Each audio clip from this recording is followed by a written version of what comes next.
Welcome back to my channel. This is the strange one here. I hope your day is going well.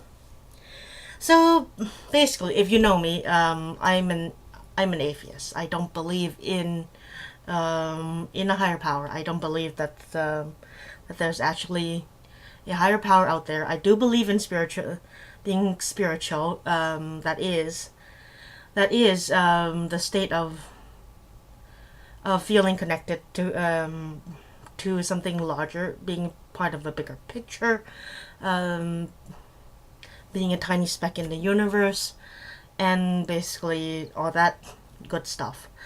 I ran across this blog about a lady who escaped the Quiverfull moment.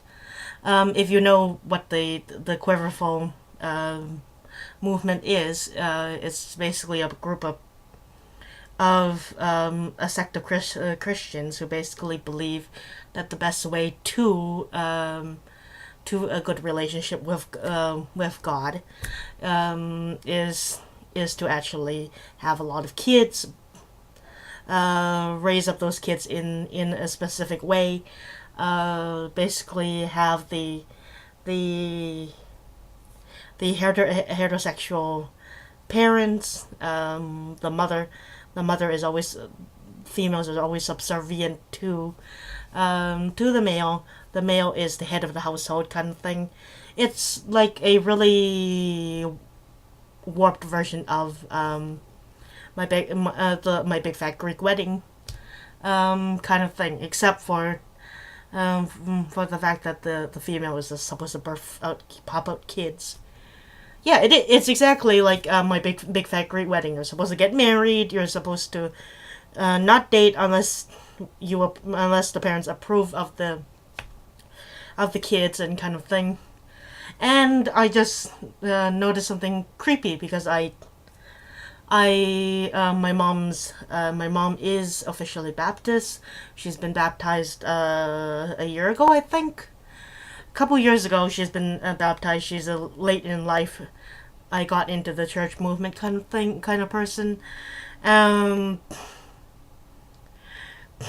and basically I noticed some parallels with the very fundamental groups. You know, the group who brainwash kids. It's like a really hateful version of like the Westboro Baptist Church people, and that lady who runs the Jesus camp. So yeah, so I have a small list here, basically what I find wrong about fundamentalists. This usually pertains to Christians, basically. I know I like every religion, just don't shove it in my face, kind of thing. And I'm actually very fond of the ideas in Buddhism. It's like you have many chances, all the chances of eternity, and you can reincarnate into something better or something worse. So yeah, you have a lot of chances just to say, am I a good person? Did I do this? You're if you're if you get reincarnated as a flower or as a human or as something else.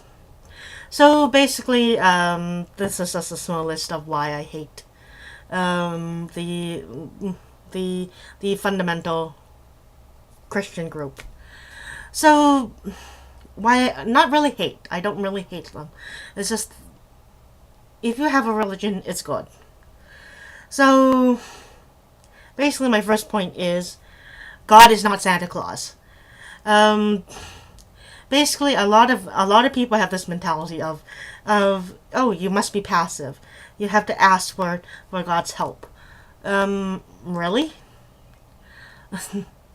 A lot of people just go, oh, life is not going well. I'm gonna pray um, for something better to come along. Really?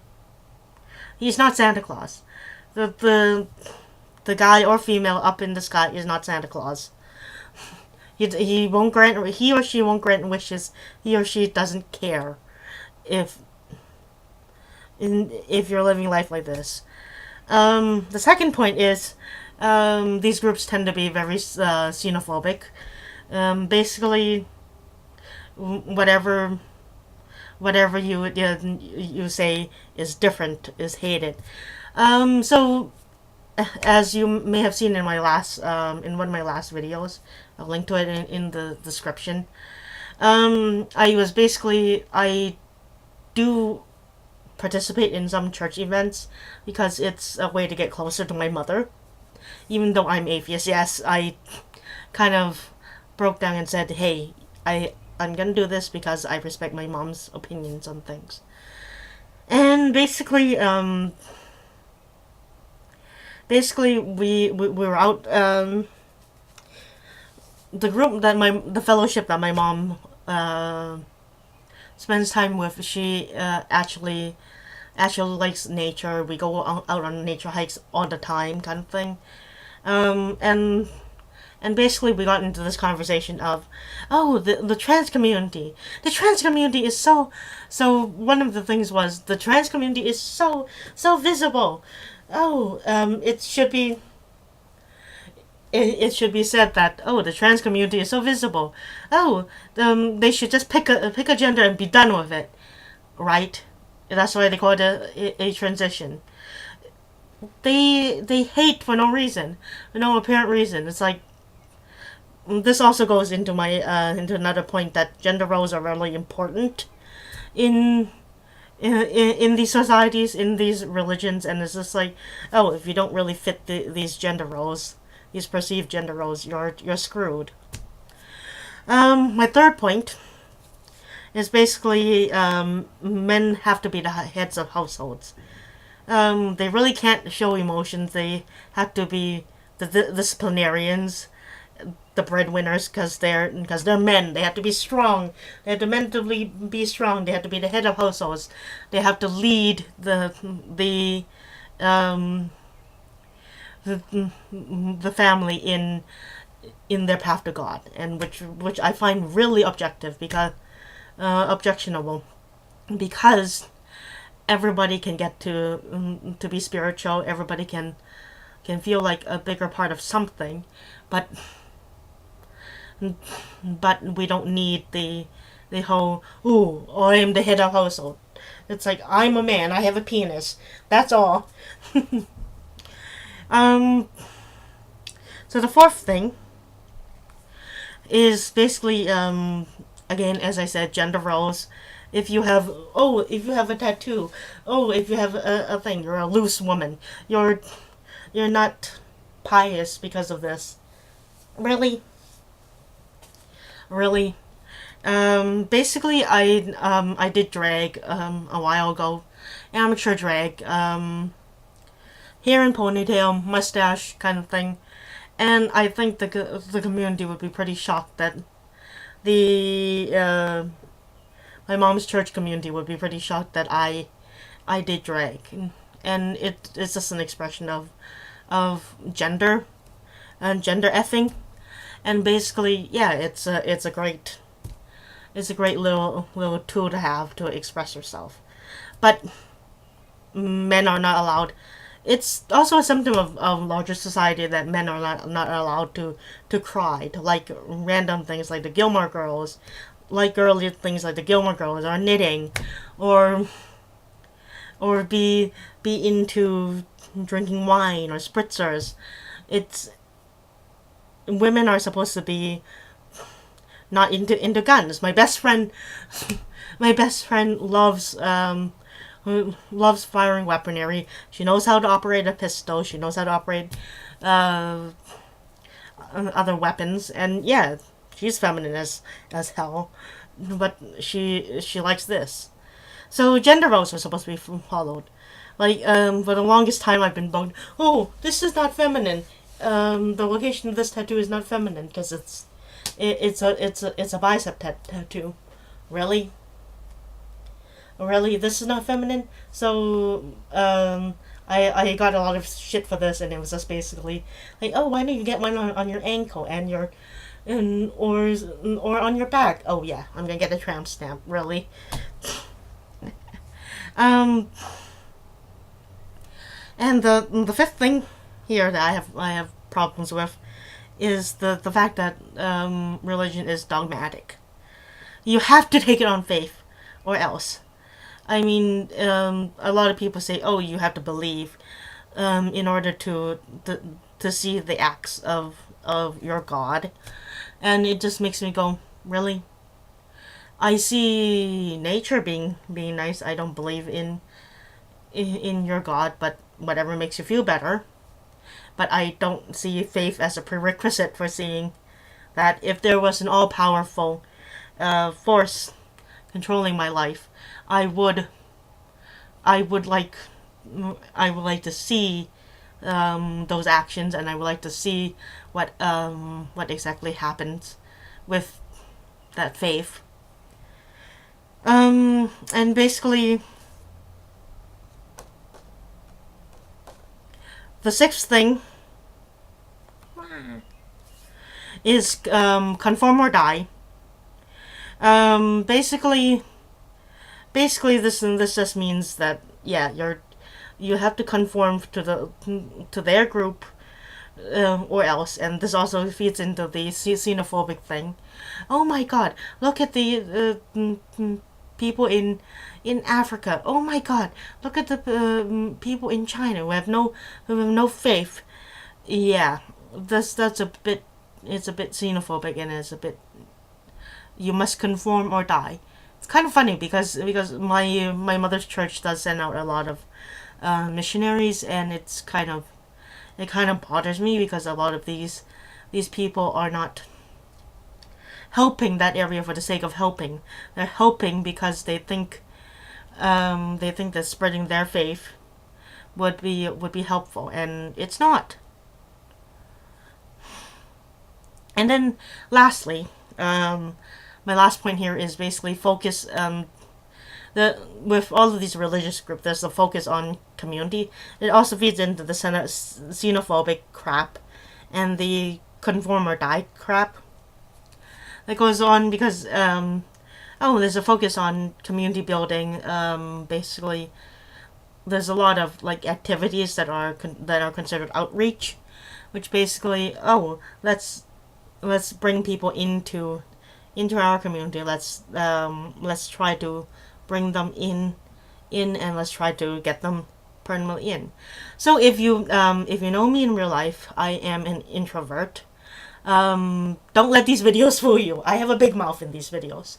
I have a big fracking mouth in these videos, and I think, and I tend to be the kind of introvert who just goes. I have to psych myself up for social gatherings. I have to go. A strange one.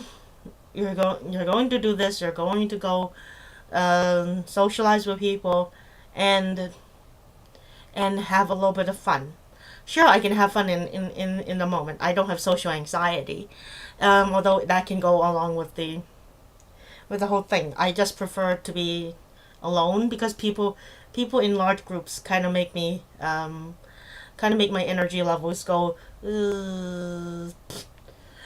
go basically down to nothing, and just basically say, here's your energy here when you're alone and you're doing stuff that you can recharge with, and then when I'm out with more than 6 people, and it just goes down to here. There's no energy, and I'm usually by the 20-minute mark I'm looking to run and get out of there, and just go. I need to spend time alone, play video games. This is why I like video games, because I get to recharge and say, hey, this is my time, this is my kind of thing. But the thing is, these religious groups don't like people spending time alone, because they think there's going to be deviant thoughts, there's going to be deviant things happening, and it kind of bugs me, because it's like, oh, not everybody can be on all the time in the community and actually doing stuff. So I'm not saying that I don't like religion. I just don't like some aspects of it. You have religion. If you have religion, good for you. If you don't shove it in my face. There's a quote out there. Religion is a lot like having a penis. Everybody has one. Not everybody, but most people have one. It's like you're not supposed to show it to kids, shove it down people's throats, and you're not supposed to wave it around in public. Please don't. And I know it sounds hypocritical coming from somebody who is an open homosexual, and basically who thinks that there's a lot of things wrong in this on this planet, but it sounds like when I think about it, my argument for religion sounds like the argument for a lot of people, a lot of non-allies who think, oh, gay people should be not seen, should be not heard, they should stay in the closet, and that just bugs me. So, what do you think? Comment down below. The comments are moderated, will be moderated by me. So, yeah. Anything that's nasty, anything that's slightly, will not be posted, and, yeah. So, go ahead. I will link to that, to this blog I've been reading. This lady is an ex-Quiverfull kid. Poor girl, but she's very well written, she's very well spoken, she's very articulate, and she's uber smart.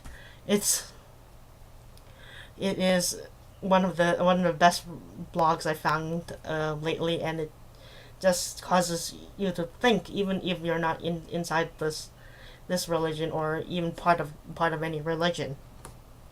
So, I hope you guys have a great day. Be safe, be happy. Keep on hunting monsters, and let's all get along.